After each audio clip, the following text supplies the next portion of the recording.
చక్కపరుచుకుంటాడు. తన ప్రవర్తనను ఏం చేస్తాడంటే సరి చేసుకుని మాదిరికరంగా నడుస్తాడు. అందుకనే ఈరోజు చక్కపరుచుకోవాల్సినటువంటి మొట్టమొదటి విషయం ఏంటంటే, ఏమండి, ఏం చక్కపరుచుకోవాలా? ప్రవర్తన చక్కపరుచుకోవాలా.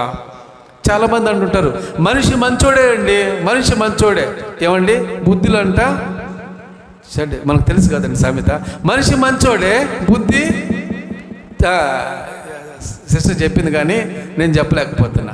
మనిషి మంచోడే కానీ బుద్ధులు గుణం చెడ్డవి. ఈరోజు మనిషి మంచిగా కనిపించకూడదు, మనిషి మంచిగా కనిపించకపోయినా పర్వాలే, కానీ గుణం మన బుద్ధి అన్నీ ఎలా ఉండాలంటే శ్రేష్టమైనట్టుగా ఉండాలి.